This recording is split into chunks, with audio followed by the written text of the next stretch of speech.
Hello, everyone, and welcome to the North Carolina Museum of History and our 21st Annual African American Cultural Celebration. Our presenter, Shauna Williams, will begin in just a moment, but we want to start with a few notes. Please remember to ask questions in the chat, and we'll do our best to respond to them and share with our presenter. Please note that our presenters and off-camera crew are masked for the safety of everyone. We would like to thank the following sponsors of the North Carolina Museum of History Foundation who have helped to make this event possible.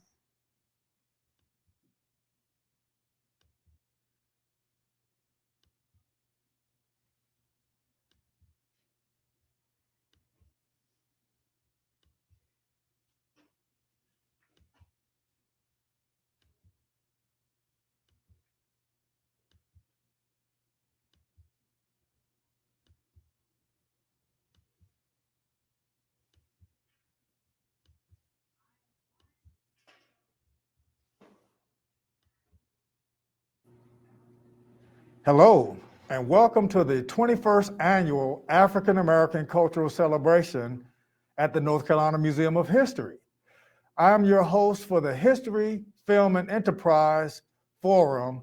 My name is Earl Imes, your farmer and historian and curator of African American and agricultural history here at the North Carolina Museum of History. And this year's theme of environmental justice, Green Planet, Black People, is perfectly situated to talk about our presenter and Ms. Shauna Williams as the president of the Warren County Community Center in Northeastern North Carolina, which enhances the cultural, social, historical, educational, and political needs and experiences of the people of Warren County, North Carolina, Southeastern Virginia, Northeastern North Carolina, and beyond, for all people. We'll begin with a video introduction about the project. Enjoy.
Well, hello, Ms. Shauna Williams. Hello, Earl Imes. Thank you. It's glad to be with you. As a farmer and historian, I have been just completely enthralled with the Warren County Community Center. Thank you. Welcome. We're happy to have you here. Thank you. And we're in your historic library, which is just another part of your function and your mission. And I could get lost in this place with your original first edition books of W.B. Du Bois and Black Reconstruction and Alex Haley Roots, and we could just go on and on, but this is a wonderful collection and very encouraging and a real asset, not only for the community, but we hope that folks from around the state and country can come and experience this and learn your mission and part of what you've been doing here in historic Warren County. And I know I want to thank you again for your warm reception and just thinking about Warren County and the history of this place. This is a tremendous accomplishment going back to when the elders first established this during the Great Depression in 1934 with the Works Progress Administration. Mm-hmm. But, you know, to understand the magnitude of that event in 1934, we have to back up to the origins of Warren County during the Revolutionary War in 1778. This is part of the political struggle of the new emerging United States of America, where in the midst of the Revolutionary War from 1775 to 1783, the state splits this old colonial county called Butte, splits it in half, and the top part is Warren County, with the highest concentrated enslaved population in North Carolina. Upwards of 75% of the population enslaved. But it was also a rich county at that point, a very wealthy county because of the slave labor that worked the tobacco fields. Well, and I'll tell you, we call it human capital in that sense. You're right. And so Warren County, the top part of old Butte County, and Franklin County, named for Benjamin Franklin, on the south part of Butte County. So, as you mentioned, Warren is on the Virginia border, and it's the center of what we call the old tobacco belt. Or in other words, North Carolina is known as the tobacco state, and we don't have to go into that, but a lot of that tobacco culture, as you know, literally immigrates from Virginia on the old Fall Line Road, which is now Interstate 85, which directly comes into Warren County from southeastern Virginia. And so this was a magnet for Virginia planters and investors coming into Carolina because it was a rich, original lonely pine forest, as we pointed out, and there was a naval store industry to be harnessed then, and back then North Carolina actually led the world in naval store production. So I always tell people, you can't plant a cotton field or you can't plant a tobacco field until you clear the forest. And that wasn't just a reckless, it was a systematic process where enslaved people, I call them tar heels, were brought into the forest into slavery, and they hacked turpentine tar and pitch in the naval store industry. But once those bare feet. And bare feet, right? Which is how they got the tar and heels. the tar, exactly. So when you think about, and when we think about, you have that wealth just in and of itself. Before the cotton fields and the tobacco fields are being planted, and then you bring in additional human capital, people literally from the shores of Ghana, Nigeria, places like that, who were brought in chains through the Fall Line Road straight from Richmond, which is right up that 85 corridor, the Fall Line Road, brought down in chains in a coffle, and literally enslaved in Warren County to the point where, as you made so eloquently, it was the richest county for many years in North Carolina, the hub of the old tobacco belt, as I mentioned, one of the first counties to have the cotton king or the cotton plantations. And those fields and plantation homes still exist to this day.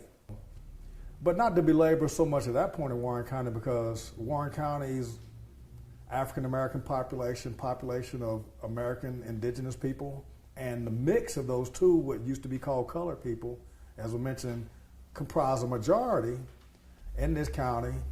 And as we come through the colonial and the antebellum era, and we reach the end of the Civil War, politics becomes a really, really big deal in Warren County, and a lot of the people of color here, were very galvanized about their freedom and very insistent on claiming those freedoms and that boon of freedom and that responsibility of citizenship. And so out of that, we get, the politics were helped buttressed by the fact that the state of North Carolina gerrymandered a congressional district that included Warren County and some of the counties east and literally south all the way to New Bern, North Carolina, into a giant gerrymandered congressional district. And guess what? Gerrymandering is still going on to this day. Imagine that. Imagine that. And it's almost like a playbook from Reconstruction.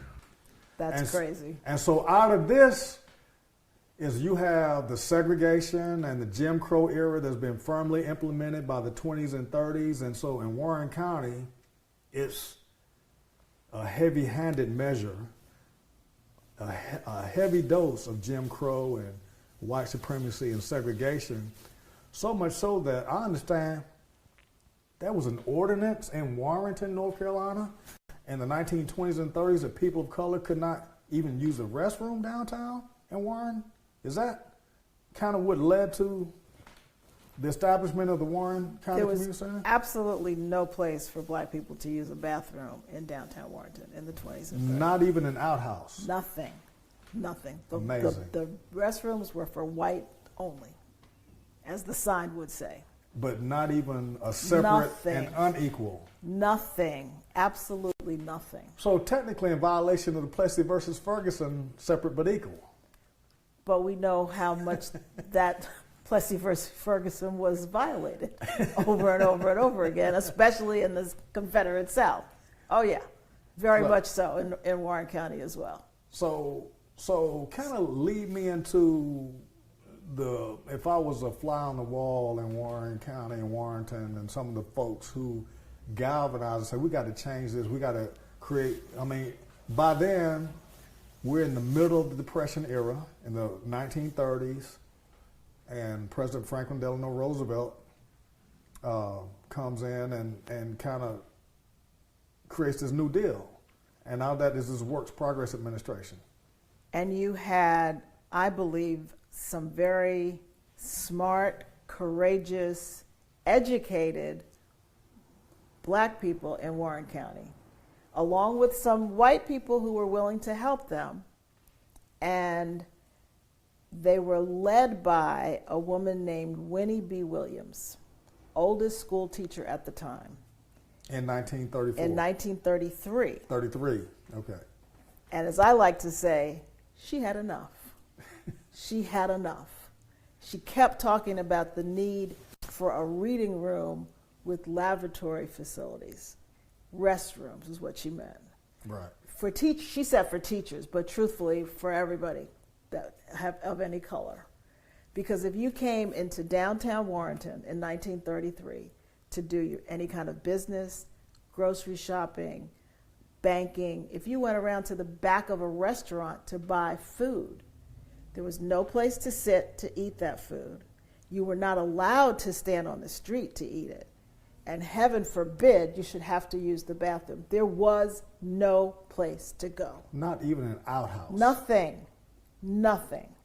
So Winnie B. Williams said, enough is enough.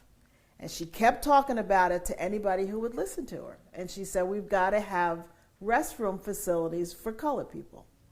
And so in 1933, the end of the year, December, postcards, 100 postcards were written and sent out to 100 people. Somewhat reminiscent of what you and your board were just doing. Exactly, yes. A letter writing campaign, correct. Out of the 100 postcards that were sent out, 96 people met on December 25th, 1933. I'm talking Christmas Day. Christmas Day. It's got to be cold. As my husband said, they came by stagecoach, horses. Some, I'm sure, even walked to come to this meeting. Black people, white people, they came together. And they had this meeting to talk about what to do.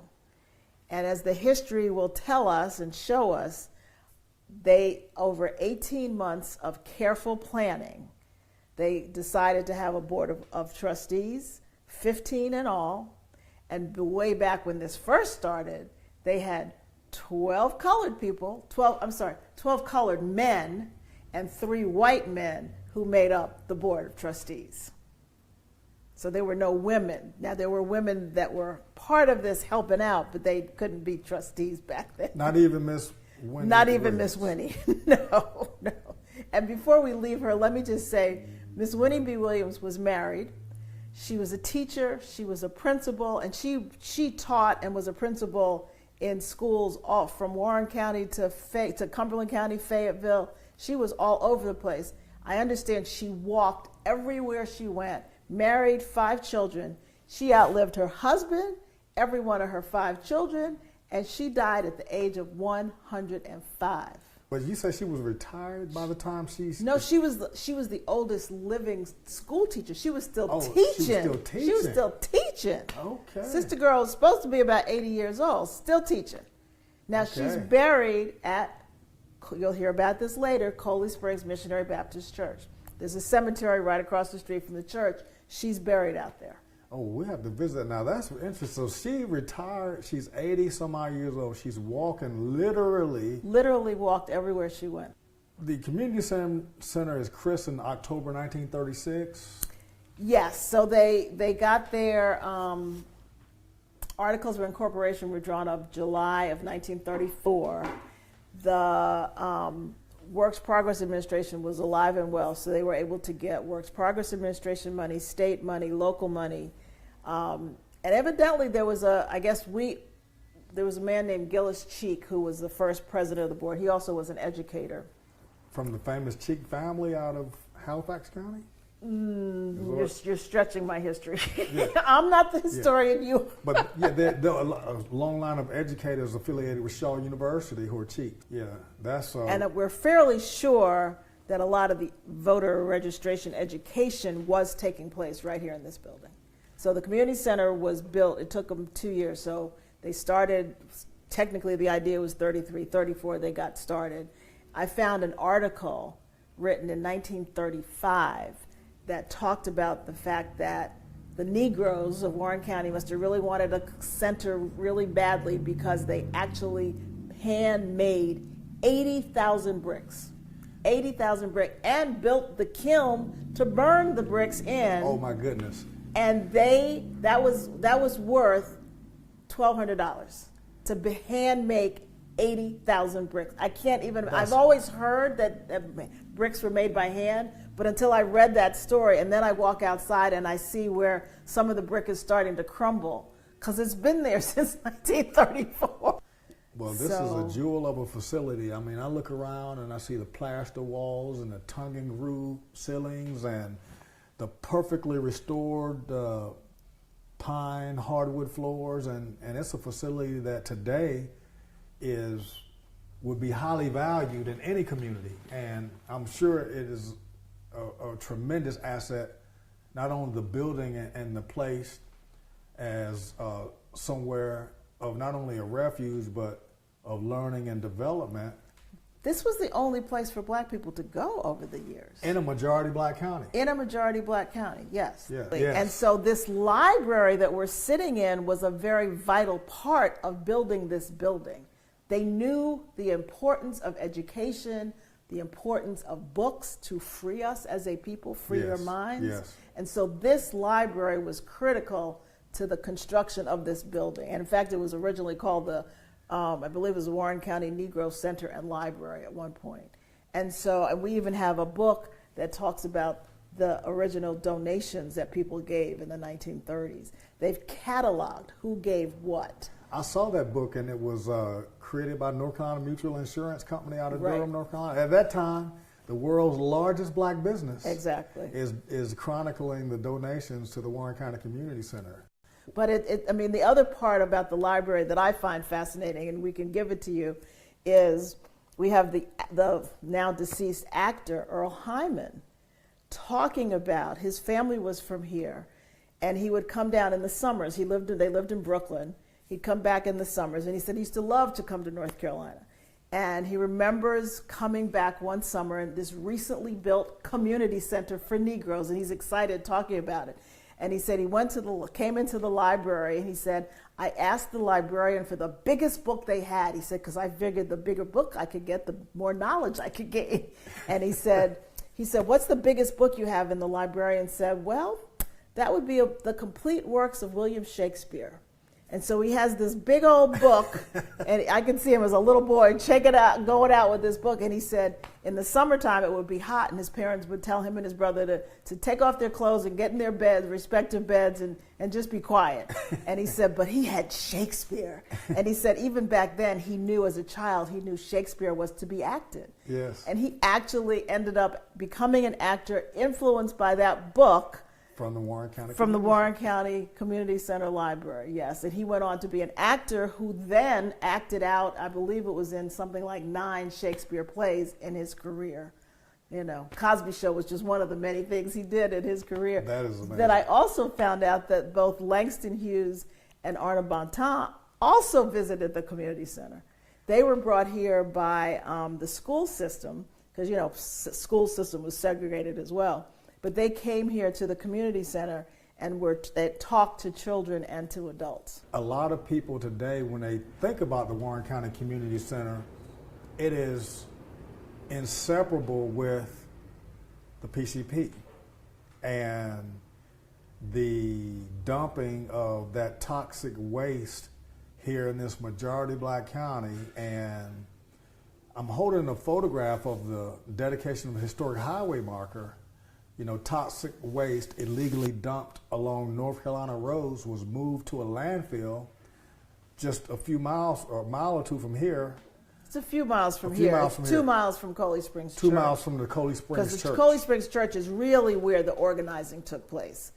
Now, what happened downtown Warrenton, not too far from here, walking distance, those people that were arrested out in the county got put in the Warren County Jail. Okay. I also understand some people got thrown into Central Prison. They would bus them to Raleigh. They ended up over a 6-week period. They arrested some 500 and some odd people, including my daughter. One of them. So no jail, but straight to the big Central Prison? Yeah. To me, a couple of things. One, I feel like the resistance that led to the birthplace of the environmental justice movement, that same tenacity, courage, determination, resilience that we saw in Winnie B. Williams, we see that in 1982. 1978 is when this company started dumping this deadly carcinogenic PCBs. 14 counties, I believe. Thousands of gallons of this stuff got dumped. They were doing it under cover of night, so nobody even knew it was happening. But eventually it came to light that, oh my gosh, 14 counties are covered in this stuff. And so people started to galvanize and get together and organize, and they're like, what are we going to do? Well, to me, the most egregious part of this story is that Governor Hunt in 1982 would decide, well, let's collect all that bad stuff. Let's get it up and take it out of all those roads. And you know what? Out of all the places where it got dumped, Warren County is the best place to put that stuff, in a black community. Not only any black community, but the most densely populated black county right. in the state of North Carolina. Right. And one of the leaders of that movement, Dolly Burwell, will talk about that we were naive. We didn't have our chops back then. So we were not good politically, we were poor, we were black, and they just figured they could literally dump on Warren County. Well, here we are in 1978, and I mentioned Congressman George Henry Wright in 1901 and abdication of black votes and black rights and right. things like that. And so we're 75 years after that, when you're no longer, you have the 64 Civil Rights Act and things like that, but the mores and folkways, so to speak, are still to dump on the black community and restrict the freedoms of that community as much as possible. And so you really have very little, if any, representation in the state and federal government. We know, for an example, that it wasn't until 1992 that the next black congressperson from North Carolina was actually elected to Washington, D.C., and it's Congresswoman Eva Clayton, Exactly. a friend of yours, also Exactly. here from Warren County. Exactly. And so the birthplace of environmental justice is birthed in Warren County, bookended by these events in the 20th century that, as you mentioned, kind of unwittingly thrust Warren County back into the spotlight, and those and the residents and you and even your own daughter. Yes, yes. As a teenager, at 13 years old, yes, couldn't understand how someone could think it was okay to dump this nasty, illegal, carcinogenic, bad stuff on our roadways. and get away with it. People literally would in 1982, over these 6 weeks, people would literally lay down their bodies in front of the trucks. There were, I believe I read 10,000 trucks full of this nasty soil-laced PCB stuff to bring it to Warren County. And these trucks kept coming and coming and coming, and we kept having people who galvanized, who organized, who protested. They had signs, they had bumper stickers, they had themselves. They would often walk from the church, from Coley Springs Missionary Baptist Church, 2 miles up to where the dump was located. And I mean, they got national attention on this. They got the NAACP, they got Leon Finks, they got Ben Chavis, they got Congressman Walter Fauntleroy. They all came in and they said, we got to stop this. Now, the interesting thing, we lost that fight, but we birthed a movement. We birthed a movement. Well, it is, and now, fast forward, since that time, there's been efforts, of course, to get that out of the community. I even read something recently, I think, where they said, oh, they got a special permission not to put it, it got too close to the groundwater. Oh, it won't bother it. And of course, they found out it seeped into the water. And then they find out the stuff is really seeping out and leaching into the air. So, I mean, it's everywhere. And my daughter's own birth mother may have been one of the victims of cancer back then because of this stuff. There's a principal who remembers students getting cancer. A 5-year-old, he told me, a 5-year-old lost his life in this period after this stuff was dumped here. This poison. And another tragedy in this whole story is the fact, as far as we know, no one has tracked the health of the people of the county since that stuff has been put here. Who knows? I mean, you got cows grazing out there. You got hay out there, so the cows are eating the hay, and then that milk, that meat is getting into whose food, whose milk, who's ingesting that? That's a very good question to pose. One of the things that we as board members have taken quite seriously with this building is to make sure that our younger people know about it. And so we have a program called Race to the Top AIDS Fund. It was my husband's idea, who's a school teacher. We go into all the high schools. We have 3 high schools. We go into the high schools. We enroll students. We do 15 students per year in the high schools. And they have to get no grade below a C, good attendance, good behavior, no suspensions. And we give them $5 for each A they make each grading period. We've taken them on trips. There's a poster up there. We've taken them to baseball games. We took them to the National Museum, African American History Museum in DC. We try to bring them here into the building with their parents. We usually feed them something. We tell them about the history of the community center. We usually do a big picnic at the end of the year at a park out at another end of the county. And so we feel that it's important to have younger people, and sometimes the young people include their parents who didn't know anything about the building. I mean, it's very important, not just to keep the building going and active, but for people to know its history and to help us take it forward. And that next generation. Exactly. Yeah. It's wonderful. That's why you should be proud, and I like to offer as a possible field trip for your students, bring them to the North Carolina Museum of History.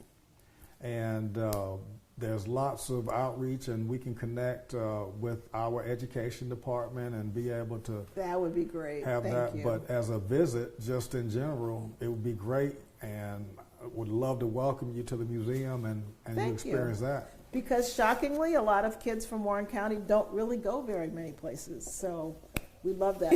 It's just another opportunity to expand their horizons. So this is good, and the good work. And thank you so much for what you and your board are doing, have done, and will be doing. But the idea of regalvanizing and keeping the idea of education, environmental justice, is something that you and again your board should be very proud of. So thank you again for Thank you. your warm Southern hospitality in Warren County, and I would encourage. It's that Southern half of me because my dad was born and raised in North Carolina. There you go. There you go. And you know, and I always like to say a good portion of the population of New York migrated from North Carolina. So at some point you may find that other part actually may have. Well, my dad left from North Carolina, went to New York, and married my mom. So there you have it. And I'm back here. Yeah, there you go. There you go. Well, good. Well, thank you, and welcome back home. And Thank you. Glad to have you in this wonderful asset for our state and community.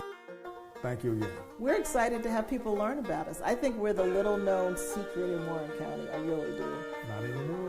Yay! That's a good thing. We like being a media person. Yay! I like the lights and the cameras. That's a good thing. Yeah, Thank not you. anymore. Yeah. So. Thank you.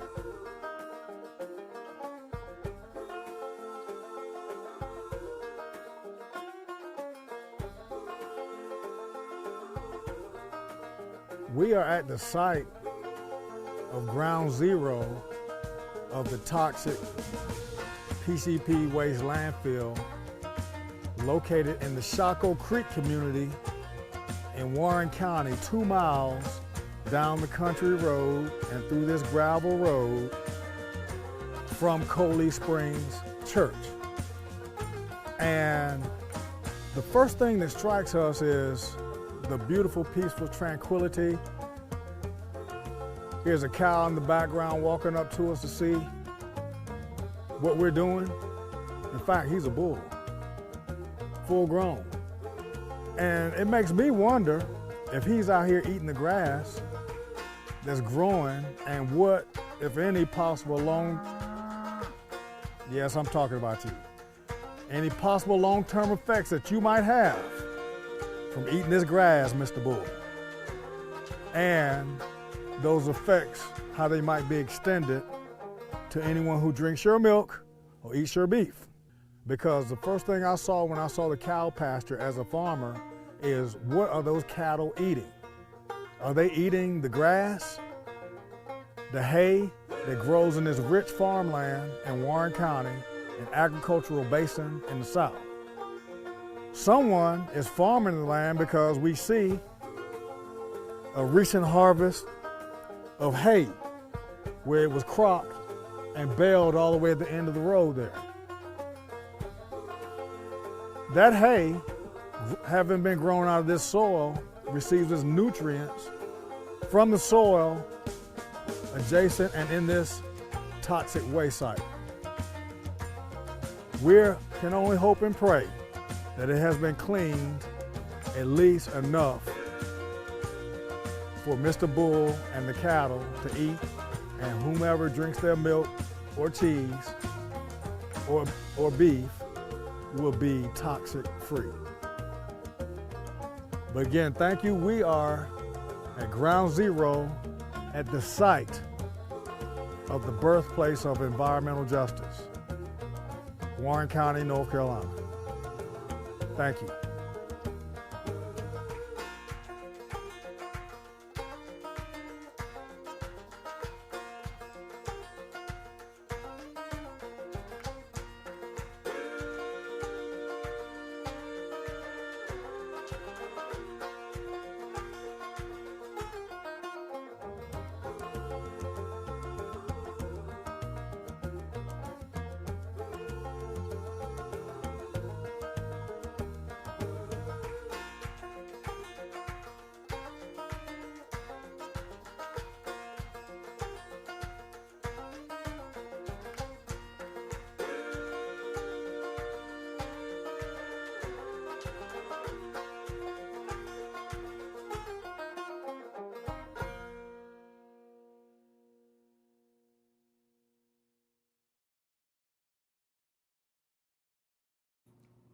All right, thank you. You just saw the birthplace of environmental justice, Miss Shauna Williams. I see Mr. Williams in the background. How you doing, sir?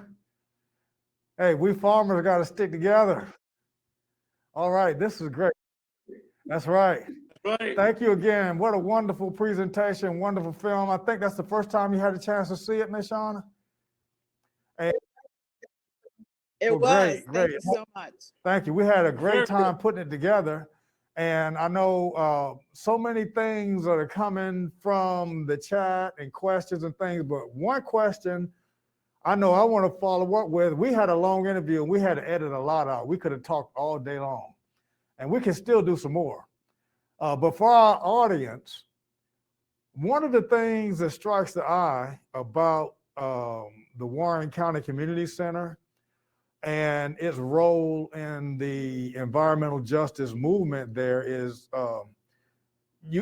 the effects of the toxic waste in the community. And is there a way that the community center has been able to gauge those effects or measure those effects, or is that anything that you could speak to? We really haven't. No. Um, I don't know how that can even be done, to be honest with you. I am a member of a committee now called the Warren County Environmental Action Team, and we are planning lots of events this year to commemorate the 40th anniversary of the birthplace of the environmental justice movement. I know we have a big event at Coley Springs Church on September 17th, followed by the next Saturday, September 24th, by a big annual NAACP dinner where we expect to have a lot of well-known people come back who were part of the movement 40 years ago. There is going to be an exhibit at the Wilson Library at University of North Carolina in Chapel Hill. There will also be an online exhibit also by the same people. So I know we are planning lots of events, but in terms of like tracking, no, we haven't attempted it. And it's something that in our committee, the Warren County EAT committee, we've talked about, the need to do that, but we haven't Well, done great. it Well, that sounds like a project waiting to happen. It'd be a good thing to contact the universities and get them involved. My husband's saying maybe the Certainly, universities could because it help would with take a that. lot of research and data documentation to look at that. Can you hear me I now? can't hear you. Yes.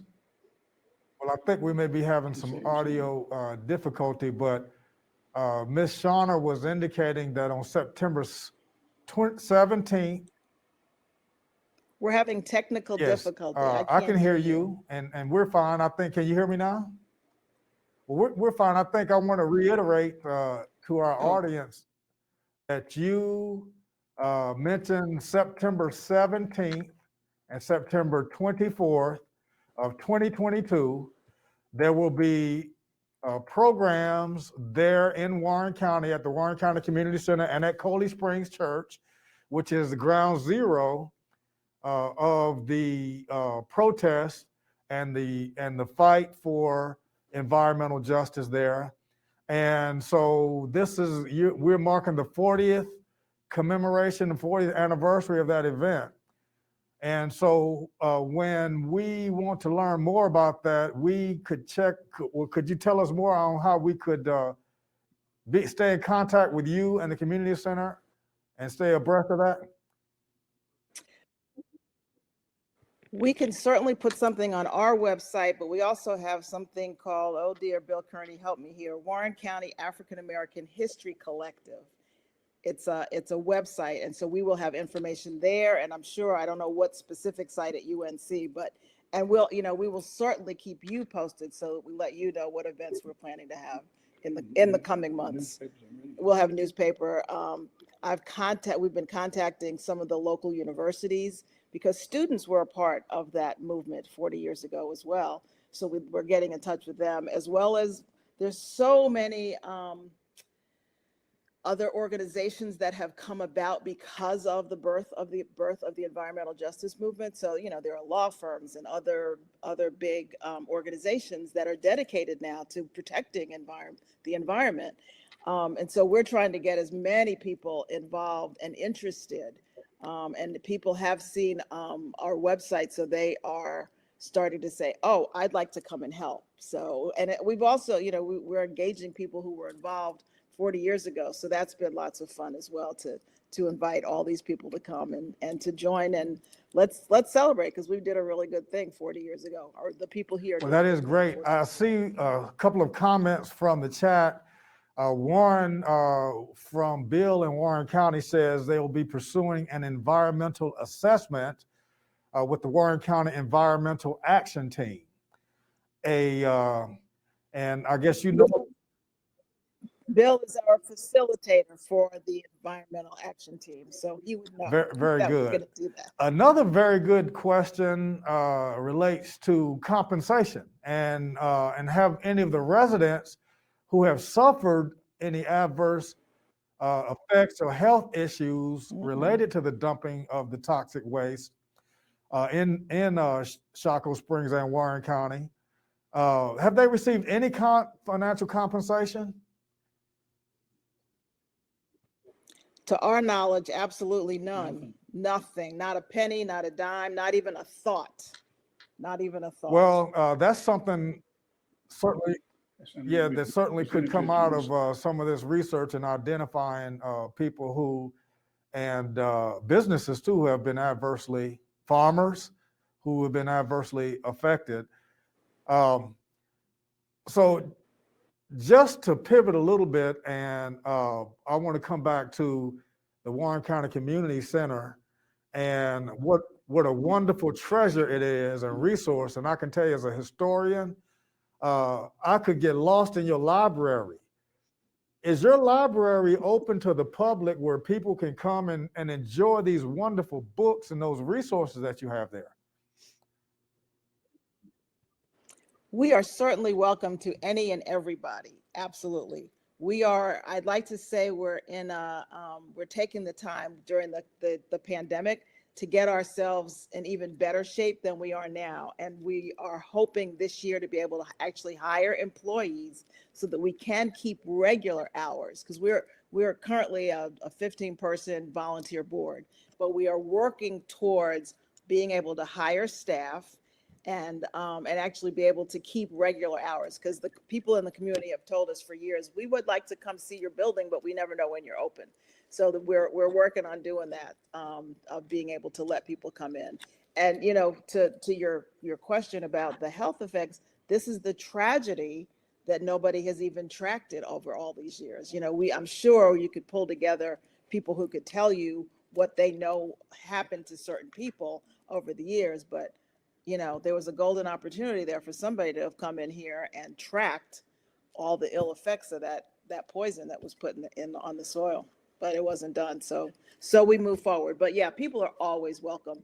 As a matter of fact, you notice on the basement level of our building, we've got a whole wall of books. We have so many books. You know, we pared down to what we really needed to keep in the library, but we have books that we're actually willing to give away and donate to people, because we ended up having duplicates and triplicates of books. So that's why we have so many books that we're willing to give away. Well, I can tell you that Miss Winnie B. Williams and all of those folks who handmade those 80,000 bricks are so proud of what has come out and resulted from their efforts. And there's even so much more to come. Thank you so much again for everything. It's so good to be with you again, and I can't wait to see you again in person. And you too, Mr. Williams. We're gonna look forward to seeing you and talking farming again in history. Yes, sir. That's right. Thank you so much for this opportunity. We really appreciate it. Thank you for all of your historic knowledge. And we do plan to work with you, because you notice a few things inside of our building that we need to pursue a little bit more with you historically, and get our records put on digitally so we can keep them forever and make access for people all over the place. So thank you for all you've done for us already. And thank you for the pine trees you donated to us. Thank you. It's a pleasure, and I look forward to working with you and coming and reading some of your books again. All right, tell us. You can do that. Again, You're welcome anytime. Google the Warren County Community Center. What's the website address, Ms. Shauna? Warren County Community Center. Warren County. There you go. Very easy to remember. Tucked away in historic Warrenton, North Carolina, serving northeastern North Carolina, southeastern Virginia, and beyond.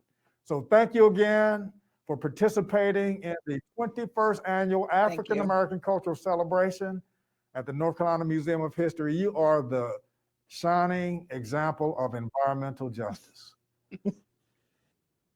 All right. We'll see you so soon. much. Okay. That's good. Great.